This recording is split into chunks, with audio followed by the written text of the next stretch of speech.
Christina is a longtime conference contributor and reviewer and editor, and has played many other roles. And it's great to have her here with us today. And she's going to talk about one of her creations, which is Lab 21, a space for learning, sharing, and innovating. And that she comes to us from Vienna, and we'll have her back in New York when we're back all in New York. And for now, it is online. So Christina, whenever you're ready, I'm going to turn it over to you. Okay, perfect. So yeah, thank you so much for the lovely introduction. Hello from Vienna, actually, and I'm really happy to be with you, at least online, this year. And I look back for the first time I presented at this conference was in 2009, and a lot has happened in the meantime. And so I'm really happy to present Lab 21 to you today, a space for learning, sharing, and innovating. And let me say a few words about myself first. I have a background in social collaborative learning design and translation science, as well as in journalism. And I'm running my education consultancy called Talkshop 2ZG. Let me give you a quick overview of my talk. So first, I'd like to say a few words about the target group of Lab 21. Who are these learners and what are their needs? Then I'll explain what Lab 21 is. I call it a hyperstructure for learning. And the learners get future skills training and creativity and inspiration for real life solutions in Lab 21. And I want to explain how we go about it. So I will give an overview of the 2ZG multi-method approach and finish off with some practice examples. Okay, so all right. Who are the learners who join Lab 21? Here I've created some typical learner profiles for you. So we work with people from public and private sector organizations, and they are team leaders, but also team members, apprentices, CEOs. So it's a very cross-hierarchical space. And these people, they need to brush up their communication behavior, their language skills, or they want to step up the career ladder. They want to move on and effect change in real life. So this is basically what they share, and they are ready to walk the extra mile. So let's look once more at the characteristics and needs of Lab 21 learners. So they are faced with the complexities of today's business and also a lot of social challenges with, they have to deal with big questions such as how are we going to save our planet? How do we want to live in the future? How do we want to work and collaborate together? And they mostly have to work together across cultures, across disciplines, and across hierarchies. And they really need to tap into their future possibilities in order to be able to cope with the complexity. And for this, they need 21st century skills training. And we define 21st century skills, especially as cross-cultural communication behavior, language skills, creativity and imagination, collaborative team skills, empathy, critical thinking skills. Well, we've heard a lot about those today already. Problem solving, adaptability and motivation, business initiative, and 21st century digital skills. That is the ability to differentiate fake news from facts and to get relevant information by using digital tools. When I call Lab 21 a hyperstructure for learning, what do I mean by this? So people ask me, what is it like? How can we imagine this space? Is it a real space? Is it a digital space?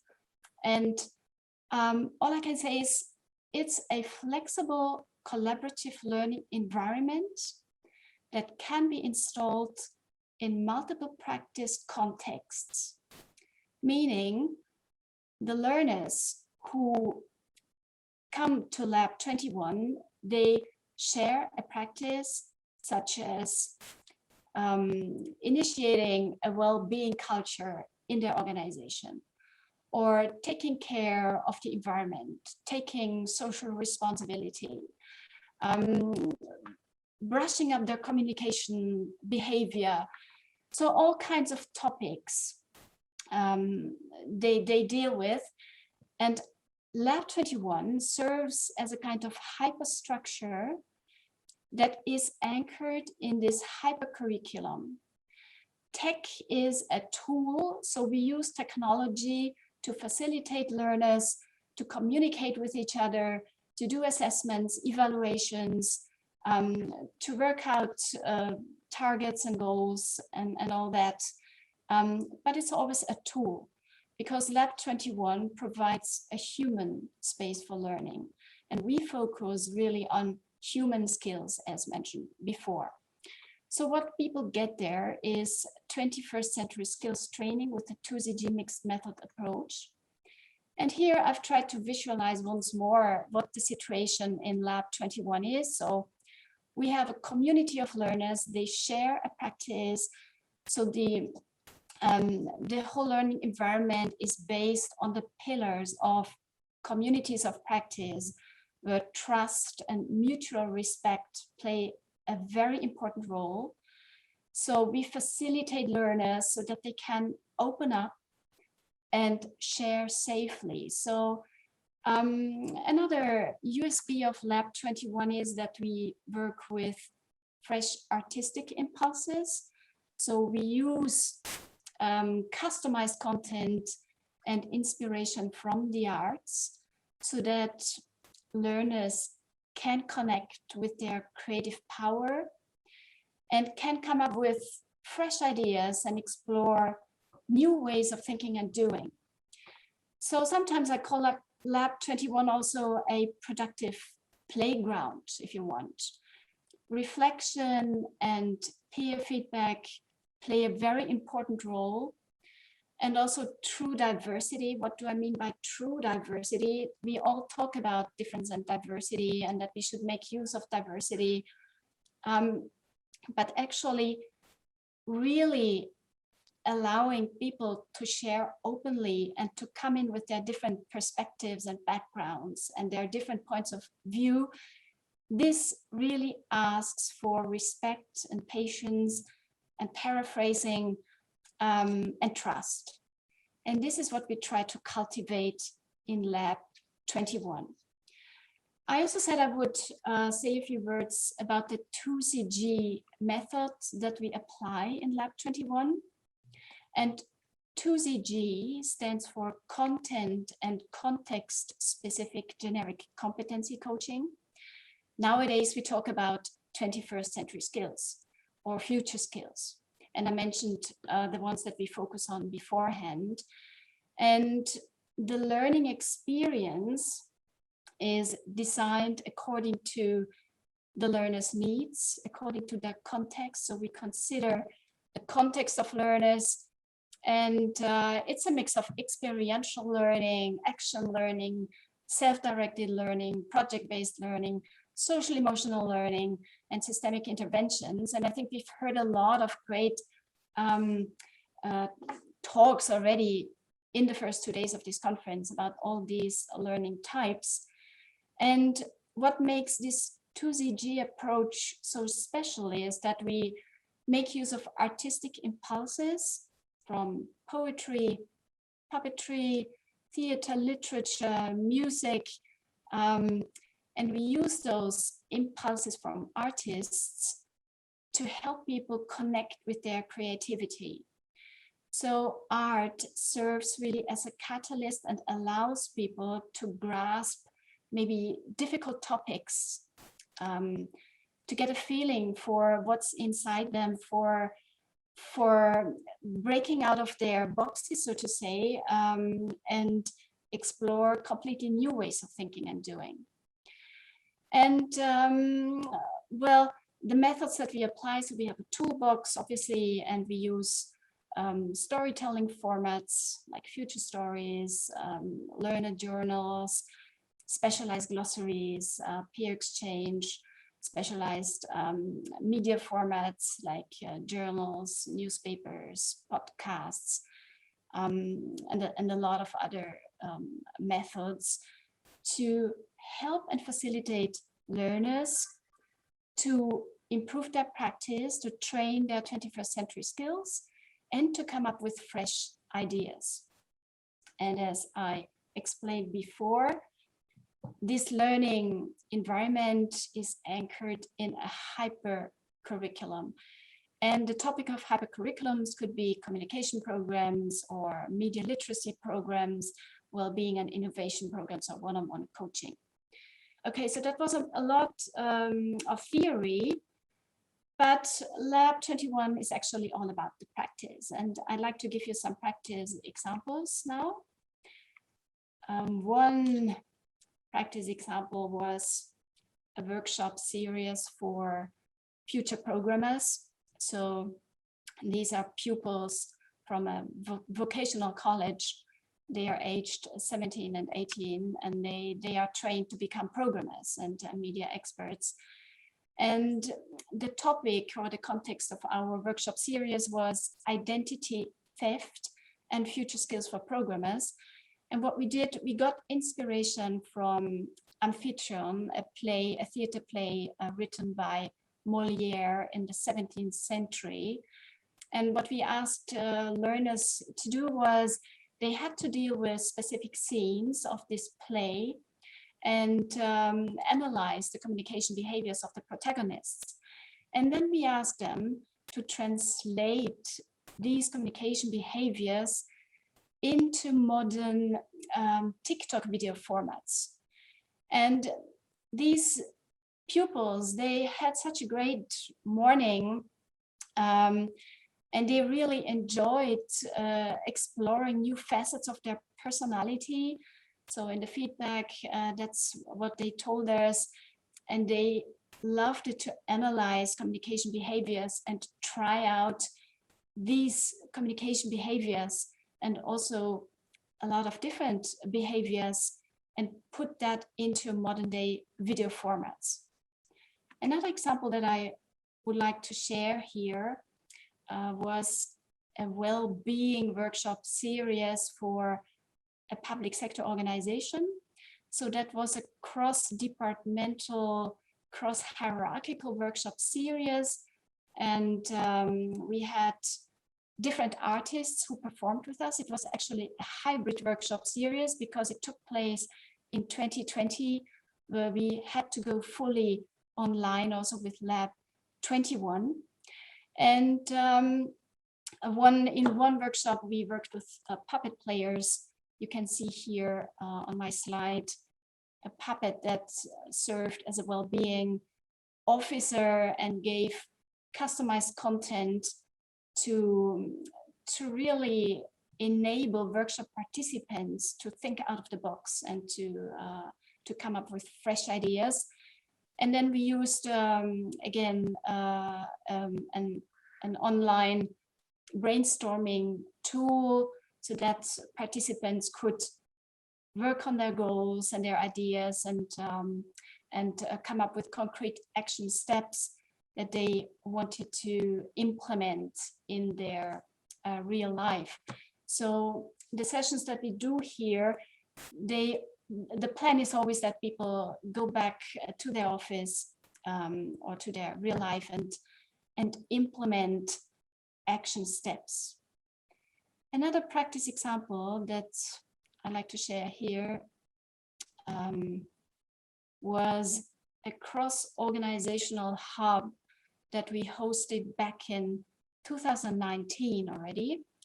And the topic of this workshop was exploring the future of work and digitalization. So nowadays, yeah, I think we have talked or have been talking a lot about the future of work, how we want to live and work together, how we want to coexist with machines in the future. We did that already in March 2019. And looking back at this experience, it was really amazing to see how not prepared people were. And workshop participants here were leaders and middle managers and team members from different organizations in Vienna. And again, we used the input from a puppet player. You see here Robin Boss, a business philosopher who tried to facilitate and enable participants to think out of the box. And we also worked with a musician, and we had this tree with lots of futuristic themes and topics.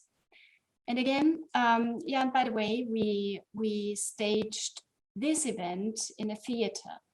So when I say Lab 21 is a flex. I think we may have momentarily lost Christina's connection. We've come so far without that. So let's hold on for just a moment. Hopefully she'll be connected back on the camera. So I think she's off and hopefully coming back in. We can hear more about Lab 21 and really just a creative, immersive, engaging form of education. So we talked earlier in the session with Antonella about critical thinking skills, and sort of related to that is the idea of learning by doing something creative. And the things that Christina set up are, as you can see, look very different from traditional education. Just the masks alone look different from traditional education. And there's people, so you can see it's a variety of different types of learning experiences. And hopefully she'll be able to reconnect and we can hear more about those and see a few more examples. In the meantime, I don't want to launch into anything else. She should be, hopefully can reconnect any minute. I know we're ready to check the weather in Vienna and see what might have happened. So hopefully we'll see her back in just a second. Yeah, maybe. Sorry, I was. Oh, please join. No. I heard that yes, something might have happened to Christina. I'm really sorry because it was her talk was really interesting, absolutely consistent with what we were talking about, and actually the idea of improving this relationship between human subjects, humanities and technology and critical thinking, of course, is something that needs to be investigated. And more and more, I would say. And that's why I would suggest the audience participants to attend also Luca Torres' talk on Thursday, because he is an entrepreneur actually, and he developed a new vision and a new reality that in the northern part of Italy, a very productive area in the country, where this idea of matching development, but in light of a new humanism, is something that is taken into great consideration. So here is Christina back again. No, I'm sorry. Trying to I had engage the audience. Yeah, do not worry. I was saying that it's so interesting what you were talking about, especially this new vision of humanities and technology, which we really need to support in order to improve critical thinking skills. We're going to find out later this was all a plan. This was to increase the suspense so that we would all talk about how much we really wanted to hear at the end, which we all did, and then you actually do come back. Yeah, so I'm back. I mean, but I don't know. So it's over now, right? I guess, or we can just talk. I don't know, but. It's up to you. I mean, if you want to try, it should be okay. I mean, sharing the screen. I don't know if there's anybody else. I don't have to. I had a blue screen suddenly, and everything shut down. Wow. Okay. I don't Um, mind really. I don't. It's okay for me. It's if you- happens. This never happened before, so it's yeah. What can you Yeah, I do? think that's the first rule of, conferences and demos and everything is that these things always happen for the first time in front of Yeah. a group of people, but it's okay. And it's, yeah, if you want to just talk through the rest and not share your screen and think that's safer, that's fine too. No, I think then it's okay because if I don't have the screen, I think it doesn't make much sense. So if Okay, so we No. can go ahead and talk, we can discuss more questions if you want to do that. I think, I mean, one thing that I was going to ask a little bit more about is just sort of who the variety of your students are. Like they're so different, right? Every experience is really different. So Yeah. where do they, where might they come from? Are there groups of people who might benefit from Lab 21 who, maybe don't know about it? So can we talk a little bit about this sort of different groups of people that could benefit from this, really creative kind of absolutely, experience? Yeah, so we have a broad range of learners, so to say. So they are either really pupils from schools, so they are aged 17 to 18. I work with students, full-time students, but also part-time students, engineering students, business management students, so it's very mixed. They are aged between 19 and 40, I'd say.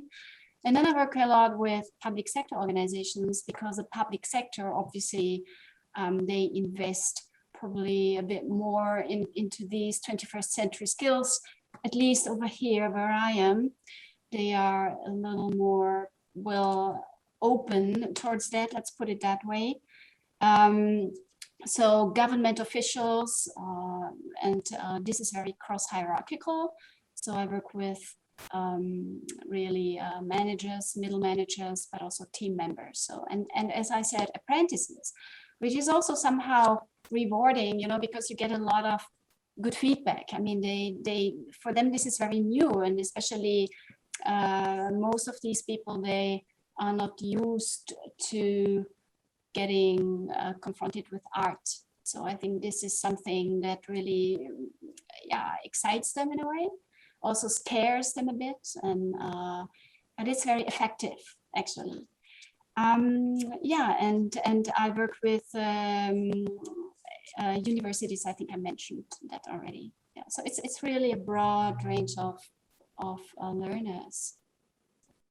Yeah, no, absolutely. And so I am curious when you have kind of especially the sort of more corporate kind of people getting immersed in art, as you said, it's kind of a scary thing for them. So what do you need to do to get them comfortable, or as part of the experience that they need to kind of work through their discomfort a little bit in an environment?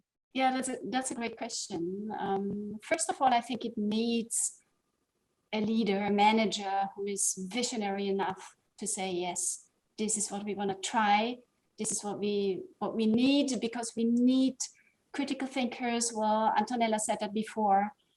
We really need critical thinkers. And when we look around in today's world, I think this is so obvious. So it needs a top-down support, I would say.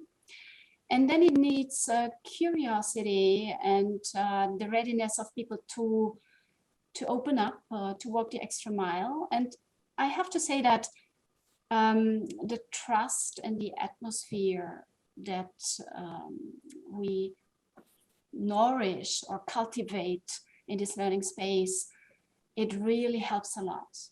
And people come back to me with feedback like, wow, I've never shown this facet of my personality to anybody. Or I didn't know that I was like this, or I had this amazing ability to come up with fresh ideas. So people, I think people, it's really about the experience. People love to have this experience. They enjoy being focused and being completely committed to their topic. And this, I think, is also something that learners keep telling me. They totally forget about their burden in business, because they're completely focused on their learning goals. And I think this whole experience, this really adds to the overall effectiveness of it. So it's a mix of ingredients, not top down, but also curiosity, openness, and trust. Yeah, no, I would imagine. And here's a question: have you had, especially with the workplace groups, do you get the opportunity to have groups come back and sort of, follow on to their initial experience and continue the sort of growing? Yeah, thank you for that question.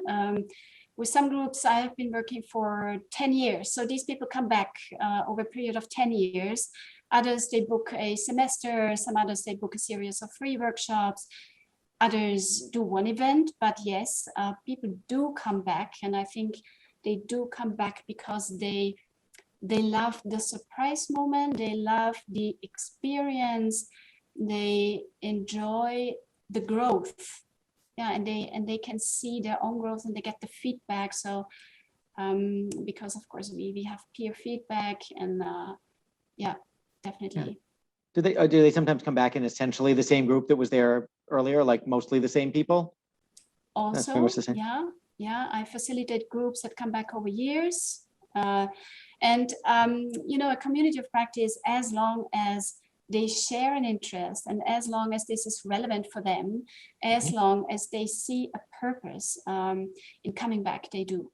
And then there's also always a mix. Yeah, sometimes there are some fresh people coming in, joining in, some others leaving. So that's this typical phenomenon of communities of practice.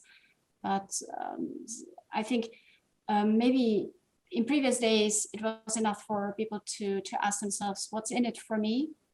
And nowadays, I think it's more like, what are we doing this for? So the purpose is playing really a much more important role. That's what I observe in my learners.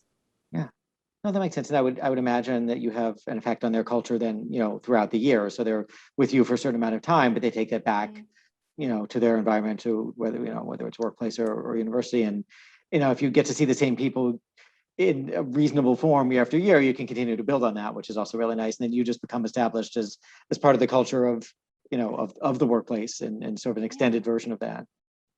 Exactly. Sort of influencing that in your own way.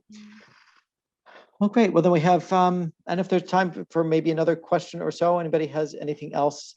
It's just, it's a fascinating approach and wonderfully creative. And, we saw we got to see at least some of the examples with the masks and all that, and see some of the people. So thank you so much. And I'm so sorry about this crash. And so, yeah. But that's I think there've been blue screens and Microsoft demos. I think actually most of the time, so it's not a problem. All right, well, I think we can wrap up then for the lunch Eastern time break. So Christina, it's wonderful to see you and have you here, and we'll see everybody back at 1:30 Eastern time for the 3 parallel streams. So thanks once again.